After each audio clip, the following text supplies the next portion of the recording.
Tell me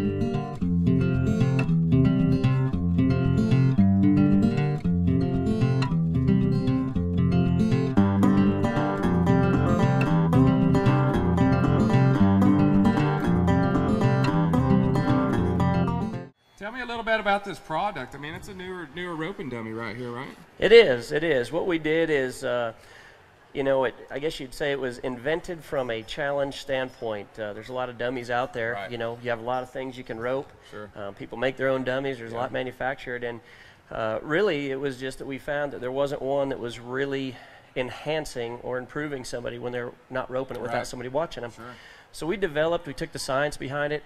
I was originally in the video production industry, so we just took everything in slow-mo jumbo screen, and we studied all the greatest ropers, and we watched their loops. We watched angles, we watched delivery points, positioning, rope buildup, you name it. We broke it down to a science, and then implemented that into our design. I see. And then it's been an R&D for 4 years, and it's really done phenomenal. It's a lot of happy ropers. Well, perfect. Well, yeah, this is kind of my first time to, you know, I've seen it in a few stores and haven't actually seen somebody, you know, explain it and rope it, and I'll let you take over right here and fantastic. You can show it to us. Fantastic, All fantastic. Right, thank you, sir. Thank you. First thing I want to talk about in our design, we wanted a dummy that was easy to pack up, easy to take with us, and so a lot of the dummies are bulkier, heavier, a little awkward to store in our trailer. Let's pull this post out. So we had a design. We wanted something that was compact, was clean. We can actually drop our tailgate of our truck, and we can slide this right back underneath the gooseneck of our trailer, close it back up, and it goes everywhere we go. And so that was one of the important things to me. I didn't want a dummy that was so big and bulky or a pain to carry around that I was going to leave it at home. I wanted something that was everywhere. And on the heel side, of course, for years, and probably like a lot of guys, you know, grab a sawed-off sawhorse and bring it with me everywhere I go, and then have a head and dummy of some shape and form thrown in the truck, and you know, everything but the kitchen sink with us, so we could go ahead and practice where we were going to compete. Another thing we wanted in our dummy was a multi-discipline dummy. There's lots of things out there to heel, sawhorses, different leg devices, and there's lots of things you can head. And let me check this out real quick, guys. I think my lav mic took a jump. Okay, and so anyways, we wanted something that was multidiscipline. I head and heel, I do both ends. A lot of guys I know do both ends, and I've never met a header that goes to a team roping by himself. He's got to have a heeler. And so even if he's just heading it, whoever's roping with him or hauling with him is going to have something they can heel as well. What I would like to first get into a little bit on the design, and I'm going to answer the one question that I get asked 8,052 times a day is, what's up with the post? And of course, you could say it's Vegas themed, or you could say it's to play T-ball on, or a lot of things, but this post right here obviously has struck a lot of people's curiosity. A lot of people don't believe how well a good head loop goes over that. They would never think that their loop would travel over that post. And the reason we use the post is, first and foremost, to get the proper plane in our loop. Everybody who heads, especially the majority of low-numbered headers, mid-numbered headers, splitting the horns and waving off the horns is pretty much part of everyday life. It's something that everybody lives with. And so when we look at this loop, if I had a nice flat loop, and a lot of guys are lower numbered, mid-numbered, they'll ride to that sweet spot and they'll just kind of drag that rope on the horns. They don't ever really release it and let that tip get out front. And so they'll drag this loop on here, and without that post, it would slide across, come around, and it's going to figure over here just like we'd expect it to, but it hits the shoulder. Or if you miss your bobble, your slack, it's going to come all the way back around, and it's going to do that Christmas wrap that all of us have seen from the head loop. And when they pull this, some of them stay on, and some of them do that. They simply wave off. And so it's one of the biggest misses in team roping is a wave off. And when you simply correct the plane of the loop, the point of your delivery, when you let go of your loop, it pretty much erases a wave off. It's just gone. And the other thing was splitting the horns. Everybody split the horns. The pros do it here at the NFR. They'll be going so fast and trying to be so quick at this deal that we will see every flaw, human flaw, in the top pros in our industry over the next 10 days. And it just shows how human they are, but at the same point, when you take something that's so perfect and you put so much speed on it, trying to maintain it, it's difficult. So on the splitting the horns, when a guy comes around and he drops his loop just a little early, It's always going to drop down, go around the front. And some of them you're going to fish back on. Some of them you're going to go ahead and half head. But a lot of those, you're going to go ahead and pick it up. Even if you try to get it and the loop picked up, it's going to come off that nose, and you're going to have nothing but a right horn. And a lot of guys in the lower end heading, we've thrown that loop, you dally and you turn off, and then you look back and there's no steer in it at all. Because that same soft loop, they turn out early and the steer tips his head and he's out of it. So those are two of the biggest misses in team roping. And with this pole in here, you literally, it's going to speak to you when you're by yourself. You haven't swung a rope in, say, 2 or 3 weeks, you step up to the dummy and you start swatting that pole, you know immediately, okay, I'm doing something wrong.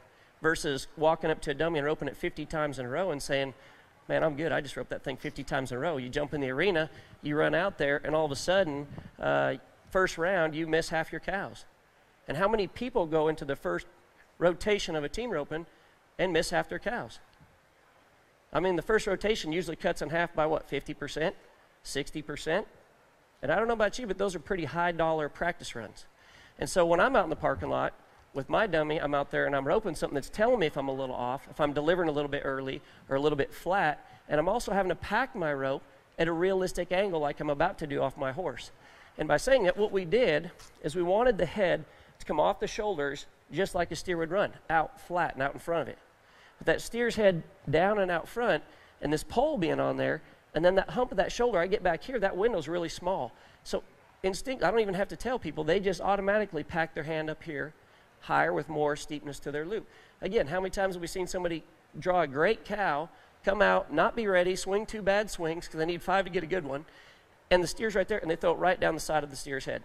It just right in the dirt, never crosses. Just carrying even a bad loop far enough, halfway perfect loop, is going to go ahead and produce a whole lot more results than a loop that's dropped early. So the other thing I wanted to do is I wanted to do more than just practice a free throw shot. So everybody likes to shoot free throws, but no pro basketball players are going to step up there and shoot nothing but free throws. So with this dummy here, we can obviously take the head out. Let me loosen this up a little bit. We can take the steer's head out, we can rotate it at any angle we want, and now I've got that dirty steer, and hopefully we don't get these at the rope, and we sure enough got them in our practice pen, and learn how to get my tip over and maintain that same plane, but at a totally different angle. And those are going to happen, and if your heeler overhazes and brings his steer to you, he's going to have his head rolled a little bit like that, and you'll see a lot of people rope a dummy where they'll run up to it, and they'll drop that rope, and they'll step out sideways like they're pretending they're going fast. In those loops on live cattle, those cows tip their horns like this. The head comes to you a little bit as he's being hazed hard. And when they do that, and they don't do it every time, but when they do that and you throw that same flat loop, it goes on here, it's going to grab this top horn, and it's going to do the famous what I call around the world. It's going to come around like this, do a 360, and right back off again. And everybody's seen just, and they're gone. So having something we can practice more than the free throw shot on was super, super important to us. On the position of the post and the height, like the height has everything to do with the plane, but the position, we wanted to add more benefit to it and reference point, so when a guy was out there practicing, it gave him some reference of where to stand and why to stand. And so we moved this post back, and initially we were just looking for a lineup of a 45-degree angle. And so when we moved off here, and a person's on the ground going to rope this, they're going to stand out here, and they're going to line themselves up. And now they're out here at the right position and the right width. And when I say the right position and the right width, what I mean by that is it's the position and the width that's going to allow you to handle the steer at its maximum capacity and make the best use of every cow. And if you think about how centrifugal force works, how weight and speed are affected, and when you hinge that weight and speed to an object, your saddle horn, what it produces on the back end of it, most of us here, I would assume by looking around, there's a few young people, most of us are, at our prime, we've swung a kid. You walk up to some kid that's sitting on a swing. Now, mind you, those chains are hinged up there at the top of the swing set. So I reach down there and I grab that kid by the back of the swing and I pick him up and I load that weight at about a 45 and I let him go. That kid's going to swing all by themselves. Slowly it'll slow down. And so that principle, when you think about heading, when you're over here at a 45 and you rope that steer and you hinge your rope, now to what would be the top of the swing set, and you slow your horse down, when that steer's head comes, he's not only going to handle well, but instantaneously his feet are going to come under your control. And when you think about taking a kid off the ground by their hands and swinging them in a circle, their feet come off the ground. And anybody who has ever heeled knows what it's like to have to try to rope one underneath us that's washed out and it's on a loose rope going back underneath. His feet are not landing together. They're spread out. They're really, really tough to heel. But when a steer goes through that corner and kind of breaks out and his feet are to the outside, you can actually throw a really, really bad delivery and lay your loop outside, and your header's going to about drag you in a leg because you're just that close and the steer's feet are in good control. And so you break roping down just a little bit, like I try to analyze it, and this distance and the ease that it is to handle a steer, and then it starts progressing back into your horsemanship and the quality and the calmness of your horse. Because if you take that little kid and you pick him up in the swing and you go like this and you drop that little kid, if it's your grandson or your child, they're never going to ask you to swing him again. They're going to hit the end of that bam, hit the end of it, and they're going to fall out. Okay, why does it surprise us when we ride a head horse right here and we roll up here and we rope that steer and we secure him and then wham, he takes a direct hit? Why does it surprise us that a horse isn't going to like that? And then when we have that direct hit, mind you,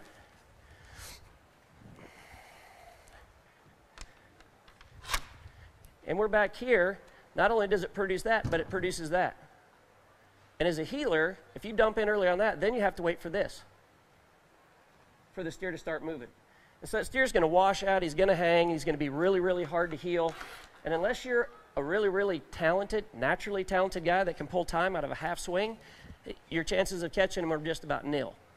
Okay, so the post gives you a great reference point, teaches you where to rope from, and if this is not your comfort zone, you are sure enough going to walk up here and probably miss it a few times. But the deal is, do you invest money into your saddles, your tack, your bell boots, training machines, roping dummies, entry fees, trucks, trailers, insurance? And if I keep going, we're all going to want to quit roping because we're just going to shock ourselves. But the bottom line is, do we invest all of that in there to make it easy for us? Do we want easy? Because for me, I'd rather be challenged at home in my own arena, working out the kinks, perfecting my loop there, so when I go somewhere, I have a reward, which is called going to the pay window, having some sort of success at everything I put all my time and effort and money into. So on this pole, the other thing is the position back from the head. A lot of people, they think that the Hondu hits the steer right on the back of the head. Now, everybody mind, mark my words here, over the next 10 days, we will see somebody's head loop, sure enough, smack the steer right in the back of the head. And when that happens, you're going to see the effects of a poorly thrown head loop. Most likely, it's going to be pushed. It's going to figure it out in front of the steer. He's going to be lucky to keep it on, and he's got a high chance of picking up a front foot. Okay, and so by putting this post here, we have a lot of people that they build up and they rope. Every single loop is a little different in size. But when you're trying to rope a steer from way back and trying to get that tip on there, and you've got this much loop back here, your chances of getting that whole head caught are really, really thin. And then if you do catch one, your rope's something clear back here in the middle of the back, and again, you got everything that's going to go for a wave off, front foot catch, and a bad handle. So it's a dead loop. Likewise, if we're throwing a loop that's hitting them on the back of the head and pushing it up there, it's opening up late. Again, catching both horns, and we just take a look at this loop for a second. Catching both horns with this much of the loop or this much of the loop is not near as easy as using this much of the loop. And so it being back from the head, when a guy's working on the buildup of his loop, he should get to the point where when he ropes this, it's landing right there in the center of his loop. It's not in the front, not in the back, and so it's pushed back for that very, very reason. The Hondu only snatches down to the back of the head when we pull that perfect curl out, which is right back here. And when we tighten that up, it's always going to suck down right there at the base of the left horn. So there's, some verbiage, I guess you'd say. It's kind of like, my wife saying something's coral and me saying it's peach. Doesn't matter which each one of us call it, it's still going to be the same thing. Like we could argue over your sweater. That's coral, no, it's peach. And it's still her sweater. It's not going to change colors. And when you talk about a lot of things in team roping, it's just like that. And that's why I turned the volume off and I went to studying these pros, watching their angles, watching their deliveries, and thinking, wow, that's pretty amazing. Every one of these guys has this common denominator. And so when we look at top ropers and we look at their common denominators, we can find them. There's unique styles. There's things that look a little different. There's some healers that pull off really fast shots, some healers that seem to rope a little bit slower out in front of them, some healers that put their loop in front of the legs right when it's on the ground before they jump, some they do it after they jump. And so there's a lot of differences there. So now you know why we have a pole for the plane of the loop. Can't throw a flat loop. We've got the head that rotates both left and right, so we can practice more than just your one dimension shot. And the position of the pole back to make sure we're using the proper buildup. The other thing I did when I talked about multidiscipline, Obviously, it's got back feet, and I'm going to get to that in a second. But we have a lot of families that calf rope. They breakaway rope. They got kids that are grandkids that rope. And so when they can slip this off and slip our calf head on, and I'm going to ask one of my guys that are around here if they would bring me a calf head. When you slip a calf head on, now I can close up the feet, take the head off, and now I've got a calf roping dummy. And it's not just any calf roping dummy. I truly, honestly believe, like we did in our steer roping dummy, it is by far the best calf roping head that's ever been designed. It is one of the most challenging to catch, but yet you watch a guy who can really rope calves good, and he makes it look easy. The top world pros stopped by the booth last year, and they were roping this, and they would back up 4 coils, and from the knot, rope that head and that pole, and they would say it was easy. And I said it should be. It should be for them. It should be easy. A perfect loop will go on there every single time. But when you take a guy that's a 5, 6, or a 7, he gets 2 coils back. It's not easy for him anymore. It's a huge challenge. And so for a guy that's wanting to just make a free throw shot every day, literally writing their letters and writing their name perfect, making those motor skills a permanent pattern in their swing, it's super, super important. We can't just expect those things to come out of the middle of the air. Let me show you this calf head real quick, and I'm going to get back to the team roping here. So in our calf roping head, and I'm just going to discuss this real quick, what we wanted to do is we wanted a dummy that actually ran and had a head down like a running calf would. And so a lot of the calf dummies come up, they sit up, the heads are up high, they're sticking up off the shoulders, and that's ideal. Truly it is. It's ideal if a calf would stick his head up for it. It's truly ideal if a steer would stick his head up for us. But the bottom line is when something's running hard and flat out, where's their head and their nose? Is it up here? No, it's flat out. They're running. And those are the ones that eliminate people. And do you want to be someone who's eliminated every time that variable's thrown at you? Or do you want to know how to just make it just another delivery? And so we took that to our calf roping dummy. We wanted something that they not only had to get a good swing and a good plane on, and mind you, don't rope it with the post. You don't need to. It's challenging enough just by itself. But if you drop your loop just a hair early, it will skip off the top of this head, and it's going to land right out on the floor. If you do not have dip to the tip of your rope, you will not rope that head. It'll go over the top of it over and over and over. The second you get your angle down and you get that plane of that delivery the calf ropers have from the other side, it's going to go on there and it's going to look like it's easy as pie. The other thing we wanted to do is have an actual realistic height off the ground. So we didn't have something that was too short, you're just side arming, something just stuck out there. And so we wanted that in there, so they're roping it by the neck. The other thing is, almost literally every dummy that's made, whether it's got an extended neck or short neck or sticks up or sticks out, doesn't matter. You can all rope them up near the head. With this dummy, you can't rope it up here near the head. It will slide off. And by doing that, when you see a calf loop that goes up around the back of the head, it'll curl and come back here, and a lot of times they'll have a back foot or a tail or something else in that calf, and then it goes to your run just totally eroded. Even though you caught them, it's going to be a wreck on the ground. So that's what we wanted there, is to have something that just simply slid inside, and you could pack in there and calf rope when you needed a calf rope. And a lot of these people that have kids at high school rodeo and junior high rodeo, these kids are doing everything. And so one dummy truly does everything. On the back feet, it took the longest and was the most tedious to design. Reason being is, you start looking at heel horses at different heights, the sizes of guys' heel loops, and everything else. We had to find that common denominator in that average size loop. And then we wanted to work on the angles that were involved in a heel loop. All of us who have ever roped a sawhorse know how easy it is to swing that big loop and get it to swing in there. If I take a loop that I'd normally swing over the top of a sawhorse, okay, and I'm over the top of my sawhorse, and I'm going to come down to deliver. If I get like that, that loop right there would have hit and curled around. Even though my tip was not ahead of my hand, it would have went right around the sawhorse's legs, and it would have looked beautiful. And if I throw that loop 50 times, and then I go out on my horse, and I reach up there, and I just rope a steer right smack by the front foot, or hit him in the rib cage, don't even make it to the ground. I mean, it's pretty depressing. And again, we wanted this to be just slightly challenging, kind of conditioning your swing and stuff, but without leaving you high emotional boost on the ground and a big emotional boost or letdown in the arena. So on the visuals, we did the same thing here. I could have done this top leg at any angle I had chose. And so what I did is we were looking at a heeler, and remind you, a heeler is over here on the left, and we're going to pretend our steer's running this away.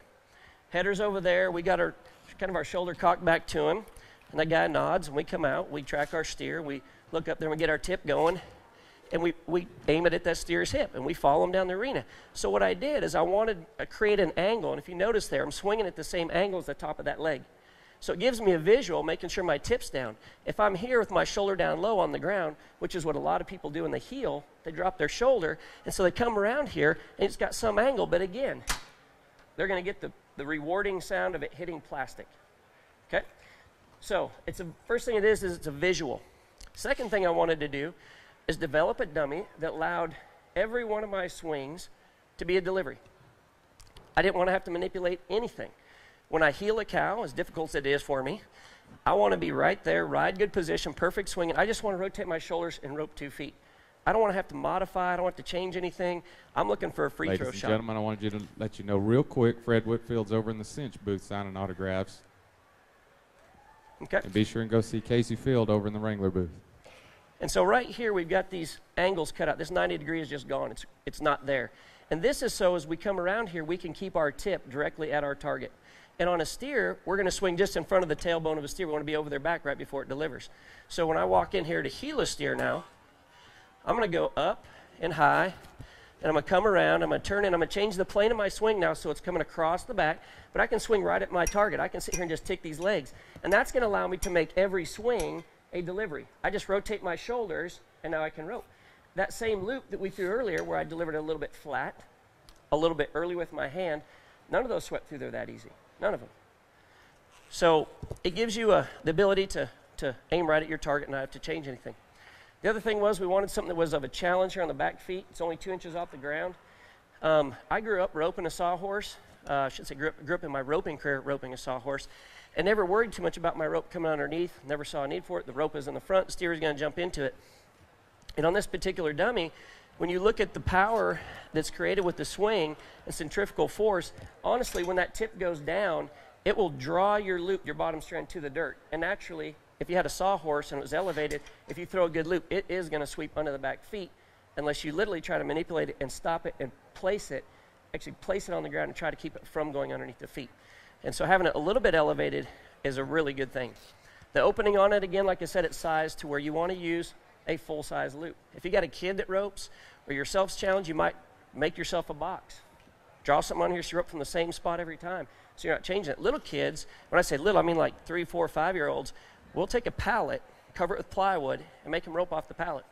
That gives them a little zone that they can stay in so they're not running all over, getting bad position, doing things they shouldn't be doing. They got to rope from that little spot. It's kind of like keeping them pinned, but it develops good habits. So, but that's kind of the idea behind the back feet. In practicing on this, some of the drills and stuff that I do to get myself sharp is I want to work on my entry. I want to work on that angle. I want to work on my tip coming over the back. And so one of the analogies that I like to use with people is parking a car. All of us that tow a horse trailer obviously drive trucks. And parking a truck these days in these modern day parking lots is a piece of work. I mean, it's tough. You don't just whip in there and pull in unless it's at an angle. So a person who's going to come into the corner for a heel shot, if you think about parking a car, they're on the far right-hand side of that parking row. And then they get up high and they turn in so they don't hit the taillight of the other car, so they don't sideswipe the other car. And so it just allows me to work on my entry into the dummy. And I'll place a bucket about right over here. And that keeps me going up and around, up and around.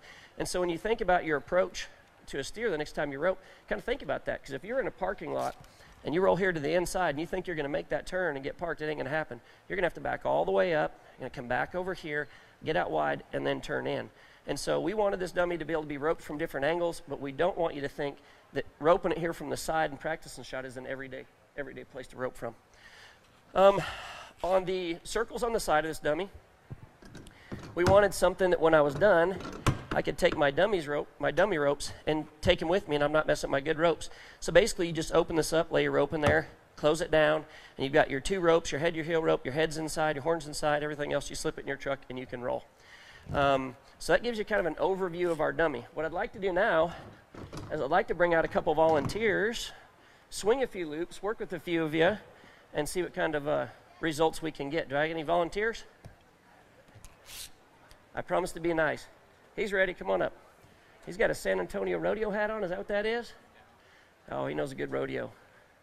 All right, here you go. Do you head or heel, sir? Head. Okay, and what's your name? Mike Todd. Mike Todd. Where are you from, Mike? Austin. Austin, Texas. Okay, Mike. So let's go ahead and let's check out your head loop. And the first thing I want to do is I want to pull this post out, and we'll just let you throw a few loops. Okay. Let's go ahead and throw another one.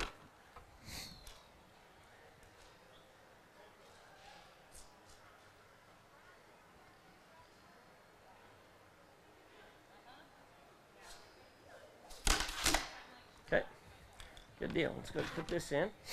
Mike, you got a pretty good loop. And one thing he did really, really well when he walked up, and it might be because I just said it, he might naturally rope from way over here, but he's staying out really, really wide. And when you approach a steer, I don't care if it's a dummy or whatever it is, you want to stay out wide and just get just close enough to rope. You don't want to ride up on him and have to get away.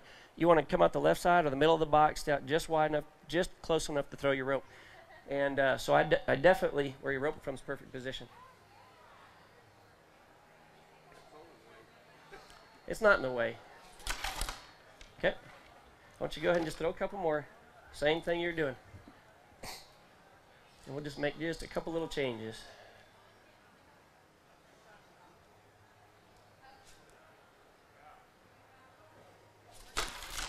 Good. Only really change I want to make is in your buildup, you've got, when you notice when you're pulling your slack, you got a lot of slack left in your rope when you're going back here like that. And so as you get your rope down a little bit and you change, let's just go ahead and change. Go ahead and build your loop on everything for me. I'm not going to change anything there. Your spoke looks really good. Your loop looks good. We're just going to take a few inches here out of your slack. So when you feed your rope, you definitely don't want to be handcuffed, but you sure don't want to have a bunch of loose rope between your hands, so when you throw it, you kind of get a deadness to your loop. And what it's going to do is just that little change, and he had good playing on that last loop he brought across. It's going to make it snappier and just a little tighter.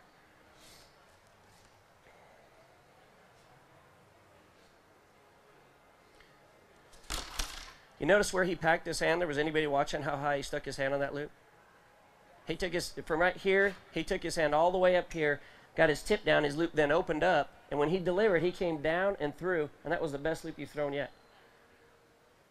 You start your loop a little low, then you creep up. And there it is again. Notice how crisp those loops are. So as you start getting your hand up here and you get a little more accustomed to this thing being in your way, as he called it, you're going to start developing that. You're going to carry your hand higher, your tip's going to be a little bit lower, and all of a sudden your curls are going to start dropping down over here to the left-hand side. And when they drop down over here, there's no front feet in the way. There's no wave-offs. There's no split horns. That curl that lands right over here and is just absorbed when you snap your slack, that almost never comes off. I mean, we'll watch guys drop 3 or 4 coils here. They're going to go at it when they snap that slack. When it's that good loop, it's going to weld itself on. So, I like it so. I'm getting one for Christmas. Hey, all right. Merry Christmas. There you go. Perfect. All right. Anybody got a healer in the house? Anybody rope back feet? All right. He pointed at somebody. He volunteered you. No, the kid right next to you, it must be your son or something pointing in your ear. It's not a friend. If he was, he's not a friend anymore, right? I just want you to go ahead and... What's your name, sir? Gene. Gene? Where are you from? Jackson Hole, Wyoming. Jackson Hole, Wyoming. He's a Grand Teton man. It's pretty country. Okay. Go and throw another loop.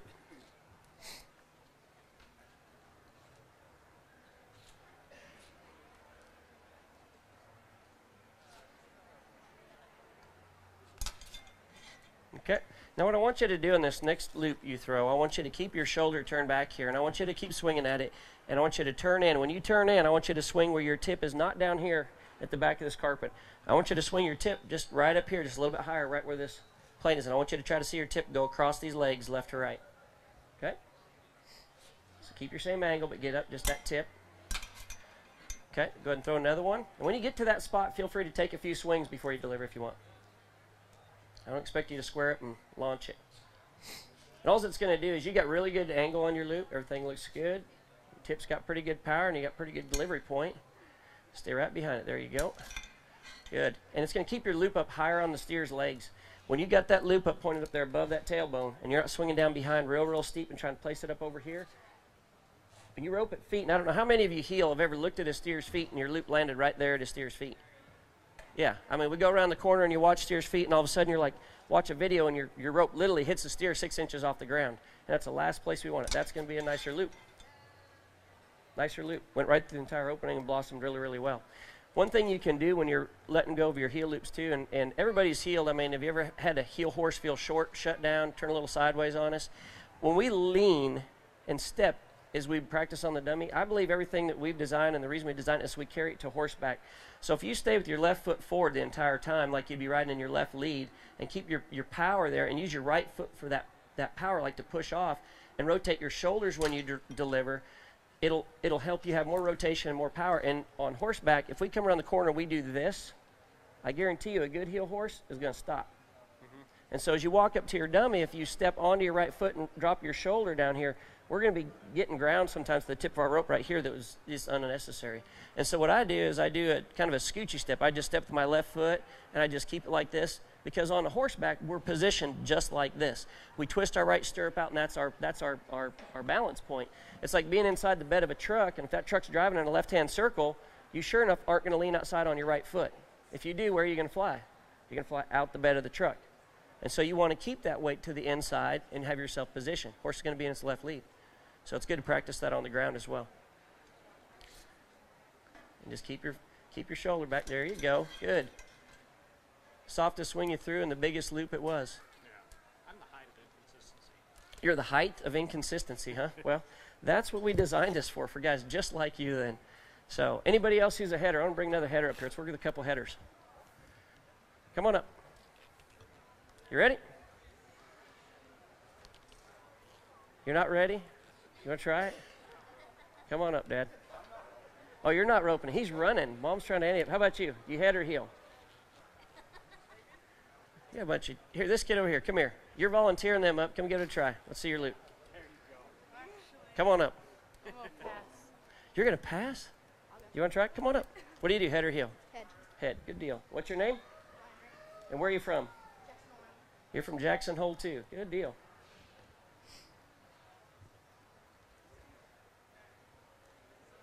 What's your biggest miss in team roping? What do you typically run into more often than not? You ever split the horns, wave it off? Wave it off? Okay. More of a flat loop.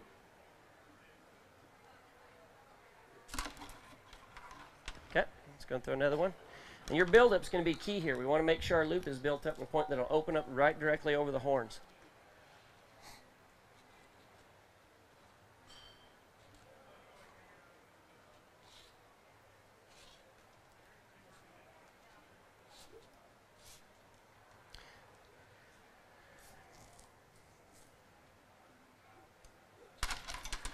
Okay. I'm going to go ahead and do just a couple changes with you here real quick.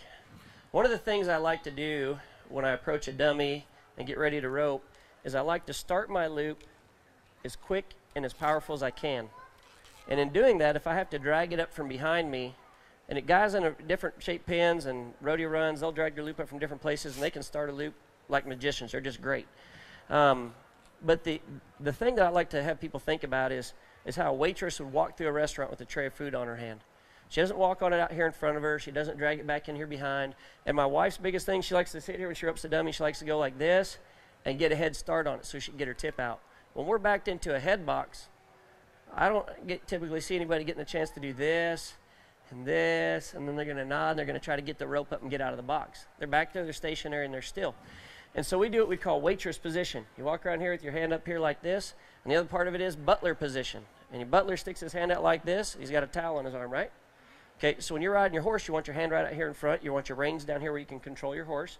You want to make sure you're not handcuffed here because you're going to your feed your rope. And when you start your loop this time, what I want you to do, instead of dragging it, like I want you to get back here and get in a total frozen position, I want you just to swing out and turn it over and look at that steer. Loop should just go right over your head, okay? And just start your loop there. And then what I want you to do, when you walk up to this dummy, and headers, this is what I do. We take a step back from these legs, and we take 2 big steps over, and guess what? It lines us up at the post. Kind of like a place kicker for football.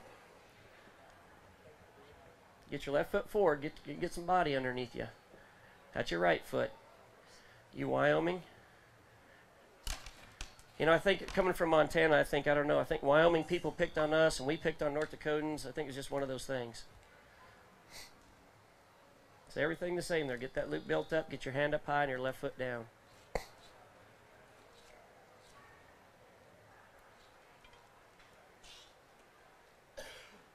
Whoa. And where's the waitress position? Back here, freeze it. Freeze. Get your left foot forward now. I want you to get down like you're riding that horse. If you're going to lean in here with your shoulders like you're going to bump me. Come on. I want to feel you. That's how you should be over your horse. Your horse is going to be running. You're either over the top of him, or you're going to be Humpty Dumpty laying on the back of the kennel. Okay, so keep your power down like that. Keep your shoulder down. And when you start this swing, I want you to try to hit my hand with it right over here. Good. Now look through your loop. Swing down a little lower. Look through your loop. Turn it over, all the way over. Okay, if you're ready. Good. All right. We are going to need to change a couple things your build up, and I want you really looking. I'm going to make this going to seem really, really weird for you, okay?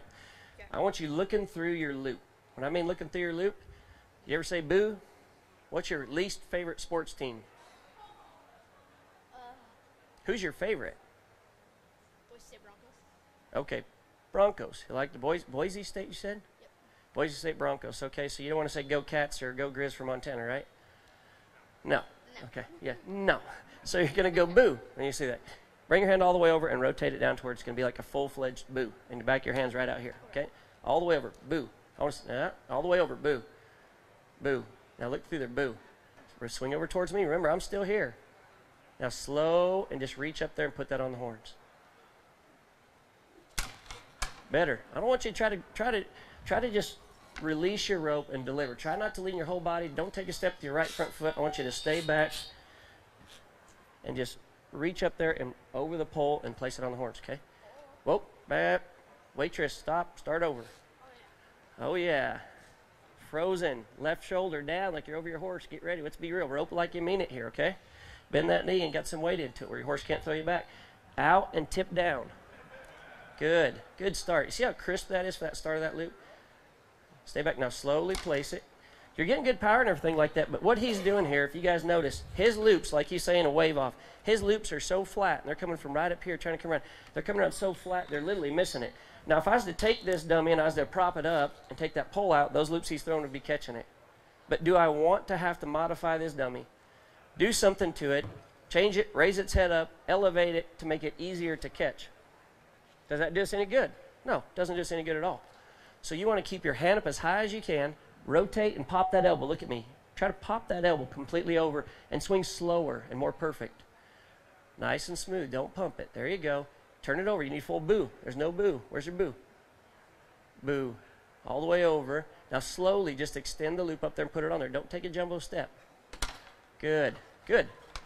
All right, you're about 3/4 of the way there to your first full-fledged clean catch. What kind of dummy do you rope at home? You got a head and a bale of hay? You got a little 3-prong deal? Or? Yeah? Well, what you want to do is on this deal right here is you want to go ahead and think about the elevation you need to come from. It's not sitting there. You can't swing it back and forth. Hand up high. Waitress position. I want you really to get this in the palm of your loop. So when you come across here, just like you ever fish? Yeah. Okay, so you can feel a bite on the tip of your finger, right? Well, you can feel the tip of your rope with your index finger too. So you come around there, send your tip over towards me. Good. Do you feed your rope at all? Let's try to feed it if you do. Good. Now turn it all the way over though. All the way over. Look through it. Every time you see this head, I want you to say there. There. There.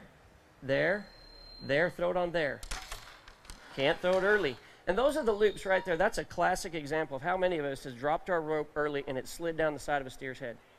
I mean, we come out of the box, we get swinging, and we get up on one, and we just drop it early and send it down the side of the head. If I was to take that pole out of there, and that loop right there just comes across like you would have thrown it, rope both horns, what benefit would I be doing this young man? Nothing at all. And so that post right there is going to be a little bit of a challenge to you.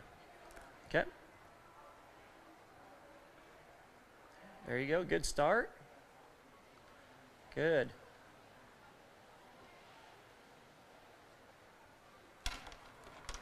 Oh, you're gonna have to practice that a little bit.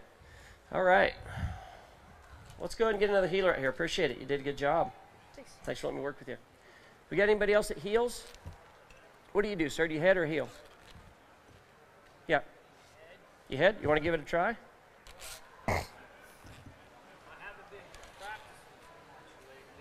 That's okay. That's one of the benefits of this dummy too, and people, you know, they'll say, I haven't had time to practice much. And truly, when we don't have time to practice and we get a chance to walk out there and pitch a few loops, the last thing I want to do is go ahead and develop some bad habits. All right, let's build that loop up there, and I want you to get it down. I want you to start by coming from the outside and turning your hand all the way over and just looking right through the middle of the loop.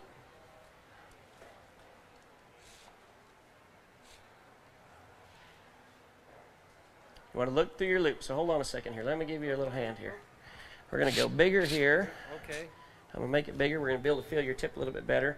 And then when you come right here, all I want you to do, let me give this 1 second here. Let's get that big old twist out of there for you. And just bring it around like this and take your hand and rotate it. Like that, okay? Rotate your wrist completely over. And if you're starting roping or you're a real, intermediate roper and you're learning to rope, take your hand down and throw it. Okay, you're going to want to work more on the beginning part of your swing. And what you can use here on this dummy is your lineup. You want to line yourself up and you want to perfect before you even throw your rope. You want to take it and turn your elbow over so you can see that head and that post through the middle of your loop. Okay? And so when we're over our head swinging up here, and there's a lot of guys that do it. They'll tip their head sideways and they'll swing their head loop up here. They'll get underneath it, Really, when you get that tip down and we're looking through the middle of that window, that gives us a sight window. And it also lets us know when our tip is coming through. Slow it down, really slow it down. I want you to look right at me, sir. There we go. And he's over. We're going to take it one more here. Let's take this like this. I want you just to go ahead and rotate your shoulder for me. Turn your wrist over in the boo position. So when you stop your hand over here like it hits an invisible wall and you're swinging around, keep your hand over there. Don't move. This is going to come by you. Keep your hand over there. Okay. This is going to come by you, and you're going to be able to look through it.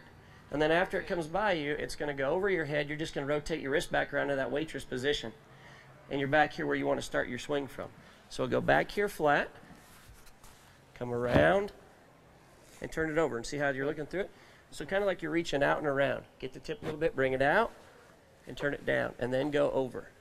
So look through it. Rotate more, rotate more. Rotate that wrist all the way down. There you go, a little bit better. Okay, now go ahead and we'll give her a pitch. Hey, you caught one. There we go. But anyway, so we have a guy that doesn't get to rope as much and you get your time. And I don't know, me working with the wife and kids and everything else we have going on, our time in the arena is really, really valuable. But when I can walk by it and I can pick up a rope and I can rope 2 or 3 times and know that it's going to keep me sharp like we're sitting on horseback, that is a good thing. It's something to help us keep right there in the middle where we want to. So a guy like you, we'd want to turn around and really, really, like I said, work on getting that loop turned over, looking around through it. We got a long ways to go to get to. But see, I'm just a ranch hand, so Sure, I'm doing sure. I'm just doing calves at roundup time. Yeah, well, there's a lot of guys that like my father-in-law, throws a real ranchy loop down side arm. And so when he walks up to rope this, he has to really physically make himself carry the loop and get it out in a flat plane. For him, it's a big struggle to swing a loop that's flat across the shape of the level of the horns. Try to get down and look through it. That's pretty small. Hold on 1 second here. Let's just keep everything you got the same. Feed some in tip. But I want you to really keep your tip down and look through the middle of it. Tip it and look through. You want to look through your loop. Yeah, we got some work to do on that. That's for that. Honestly, there's a drill, and I'll show you the drill that I do to get people swinging a good circle. Let's take this here, and there's a couple guys that do clinics that use this technique, and it's pretty clever. It works real well. Is we take the tail of your rope and we teach you to swing it first. And so you take this with your hand here, like this. Let me see. We're gonna make sure we're getting right here. And you want to swing it with your thumb down and get the tail of that rope swinging. And what you want to do is I want you to make sure that tip floats flat right over the top of the horns. And see, it's going to be a big challenge with that loop you're throwing. So this drill right here, I'm going to reach out behind, and this is the best way to start it. Kick your rope out as far as you can. Kick your rope out here, and then when you start it, bring it out and around, just like you need to on a team roping loop. Get your tip up. There you go. And you want to get that thumb down and keep the tip across. You want to get it flat. You notice how you're coming like you talked about a rancher's loop? Coming down here to the right. You want to rotate it over more. There's that rotation of the wrist we're looking for. That's the rotation I was trying to get you to do earlier. And so get it going all the way flat across the horns, and then just reach up and put that rope right at the base of the right horn. Okay, good deal. Perfect. So that's a drill you might want to go home and master first. Home. Thank you. Yeah, yep, that's absolutely. Awesome. Thanks. Thank you. All right, so in closing here on this, I just wanted, like I said, take a few minutes to expose you to our dummy. Is there anybody that has any questions about it real quick before we finish up? Good deal. All right, so again, just in a recap, obviously we've got the removable head, the removable horns, and on these horns, what we do is we give you a longhorn set of horns, and we also do a small Corriente set of horns on there. So you've got both sizes, and again, some guys have asked me, do you need bigger, wider horns? And the bottom line is I can take pieces of PVC pipe and I can stick them out another 20, 30 inches and throw the exact same loop. As long as I'm carrying it past the center of the head before I do that rotation, my loop will mimic exactly what my hand does. And a lot of guys, if you slow them down, you don't realize it, but it's like a trick roper. Everything their hand does, their loop does. And as a good header, you get that nice tight swing. Go like this. Everything your hand does, your loop is going to do. So mastering that, getting your hand across, you'll be able to rope any width horns you need to. And so I want to thank you guys for your time, and thanks for stopping by and checking out the dummy. And if you've got any other questions, our booth is located right back over here next to Shoot Help. We'd be glad to let you rope it over there and answer any questions you have. And we'll see you over here tomorrow if you guys want to come back out and check it out again.